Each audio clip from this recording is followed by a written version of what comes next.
Today, I'm going to tell you about some of the most horrifying radiation disasters in history. Radithor, the radioactive energy drink. In the 1920s, the United States once had a very peculiar energy drink called Radithor. At that time, radium was praised as a miraculous medicine in the medical world, and Radithor was heavily advertised as a cure-all that could restore vitality and even bring eternal youth. Many people considered it a luxurious elixir, affordable only to the wealthy and the aristocracy of that era. But in reality, each small bottle of Radithor contained radium-226 and radium-228, two extremely dangerous radioactive substances. Eben Byers, a wealthy industrialist and golf champion, became the most famous victim of Radithor in 1927. After breaking his arm in an accident, his personal doctor recommended this miracle medicine, called Radithor, to help him recover faster. Trusting the advertisements completely, Eben not only used Radithor as a treatment, but also drank it daily as a sort of life-restoring water. He consumed about 3 bottles per day for several years. In total, it is estimated that he drank around 1,400 bottles. At first, Eben truly felt stronger, more energetic, and more spirited. But that feeling was only temporary. Radium gradually accumulated in his bones, silently destroying his body from within. His bones began to rot, his lower jaw suffered necrosis, his teeth fell out one by one, and horrifying holes appeared in his skull, to the point where people said that even a light touch could cause parts of his bones to crumble. Here are some terrifying images of his condition. In March 1932, Eben Byers died in agony at the age of 51. After his horrific death, the U.S. government banned Radithor and imposed stricter regulations on pharmaceuticals. The Demon Core. The Demon Core was a spherical plutonium core created by the United States after World War II. It was originally designed to serve as the heart of a nuclear bomb in 1946. At the Los Alamos National Laboratory, there was a special safety device called a dome, a metal shell designed to hold back neutrons so that the plutonium core would not reach supercriticality. By safety regulations, a spacer was always required between the protective dome and the plutonium core. However, Louis Slotin, a daring physicist, disliked following such rules. Instead, he chose a faster method. He used a flathead screwdriver to keep the protective dome slightly separated from the plutonium core. Some colleagues jokingly remarked that he was toying with death, but while Slotin was holding the screwdriver to maintain the gap, a fatal mistake occurred. The screwdriver slipped. The protective dome immediately snapped shut over the plutonium core. This pushed the Demon Core into a supercritical state. The room instantly flashed with a deadly blue light. In less than a second, Slotin reacted with bare hands, quickly knocking the dome away to stop the plutonium from staying supercritical. But in that brief instant, 3 trillion fission reactions had already occurred. To put it simply, each fission reaction is like a neutron bullet being fired at incredible speed. 3 trillion reactions meant 3 trillion invisible bullets flying chaotically through the laboratory. These bullets pierced through Slotin's body, destroying cells and burning almost all of his DNA. He was the closest person to the core and absorbed nearly the entire burst of neutrons. Within seconds, the DNA in his cells was shredded, blood vessels and tissues damaged, and he felt an intense, searing heat deep inside his bones, as if he were being burned alive from within. Over the next 1 to 2 days, his condition deteriorated rapidly. His white blood cell count plummeted, his immune system was effectively wiped out, his internal organs began to hemorrhage, and his skin started peeling away in sheets. By the 5th day, Slotin's body had swollen severely. His skin turned bluish-green, then dark purple. His organs gradually failed due to the massive cellular destruction. After 9 days, Louis Slotin died in agony at the age of 35. His colleagues who were further away survived. The tragic lesson learned: never play with the Demon Core.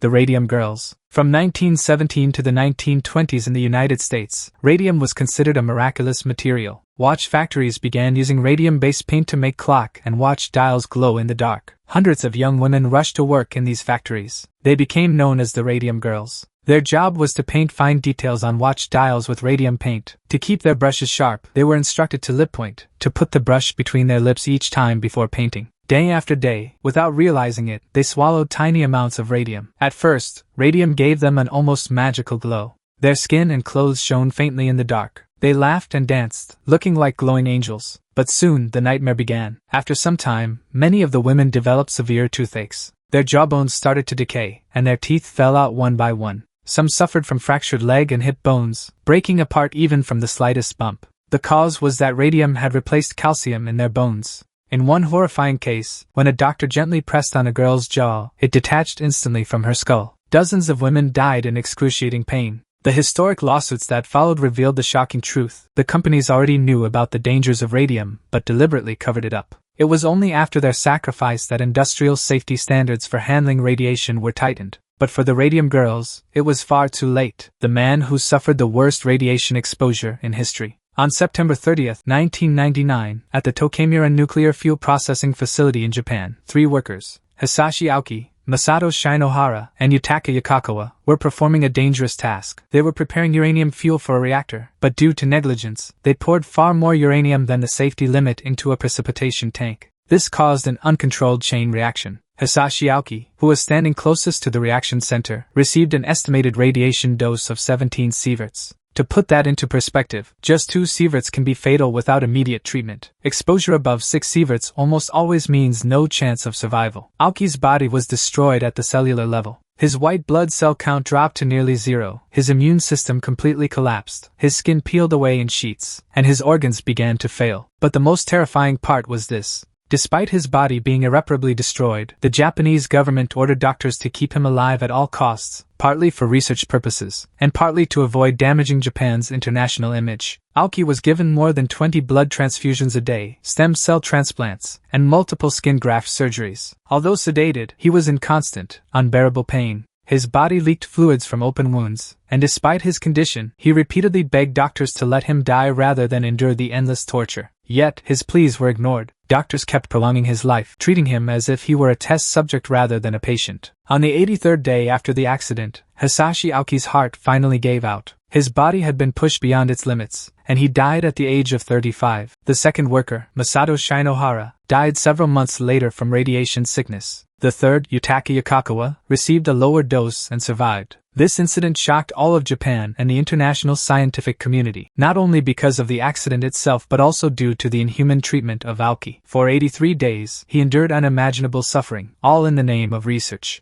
The Goinania nuclear accident. Have you ever imagined that a tiny glowing stone could force an entire city to evacuate? This terrifying event actually happened in Brazil in 1987. It began at an abandoned hospital in the city of Goiania. Inside the hospital was a disused radiotherapy machine used for cancer treatment. No one was guarding it, and there were no warning signs about its danger. 2 scrap scavengers, Roberto dos Santos and Wagner Pereira, sneaked into the hospital and discovered the machine. Unaware of the danger, they dismantled it and brought it to a junkyard owned by Dever Alves Ferreira, who lived with his wife Gabriela and their 6-year-old niece Leida das Neves. When Dever and his workers pried open the machine, they found a mysterious glowing blue powder inside the capsule. It was cesium-137, a highly radioactive isotope, but to them, it looked like a magical treasure, like jewels sparkling in the dark. Fascinated, Dever scraped some of the glowing powder and placed it in a container. That night, the family gathered around to admire its beauty. Dever even shared it with friends and neighbors, completely unaware that every speck of this powder was a lethal dose of radiation.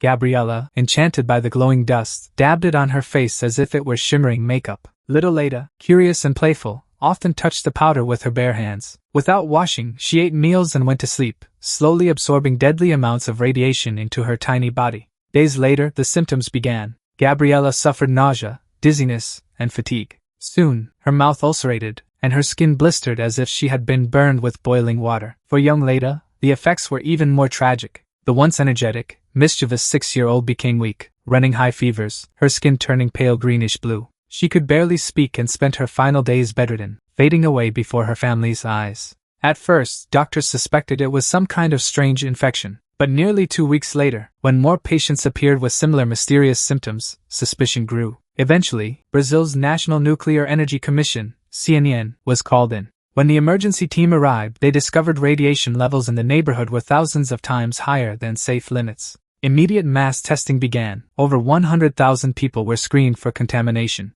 Of those, 249 were found to be significantly contaminated. Entire houses in Goinania had to be demolished, tons of soil were removed, and all contaminated objects were buried as nuclear waste. In the end, 4 people died. 6-year-old Leida das Neves, her aunt Gabriela Maria Ferreira, and 2 of Dever's employees. They had been the ones most heavily exposed to cesium-137. This tragic disaster remains one of the worst civilian radiation accidents in history.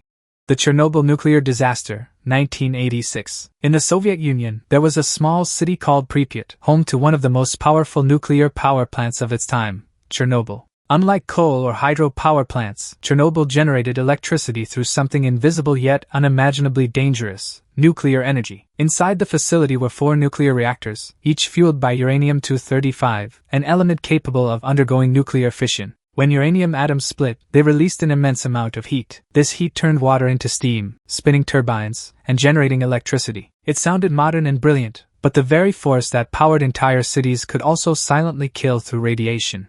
On the night of April 25, 1986, engineers at reactor number 4 began what seemed to be a harmless safety test. They wanted to know if, in case of a sudden power outage, the turbines could keep spinning long enough to supply electricity to the cooling system. But to conduct the test, they disabled key safety systems and lowered the reactor's power to dangerously unstable levels. When the situation began to spiral out of control, operators pressed the AZ-5 emergency shutdown button. But due to a fatal design flaw, instead of shutting down, the reactor's power surged uncontrollably. Within seconds, reactor 4 exploded. At 1:23 a.m. on April 26, 1986, a massive explosion shattered the still night over Pripyat. Glowing fragments of radioactive fuel and graphite shot into the air. Soon, an invisible radioactive cloud, 400 times more powerful than the atomic bomb dropped on Hiroshima, spread across Europe. At first, only 2 workers died on the night of the explosion. It didn't seem catastrophic, but the true horror was only beginning. In the following weeks, dozens of firefighters and plant workers died painfully from acute radiation syndrome, ARS.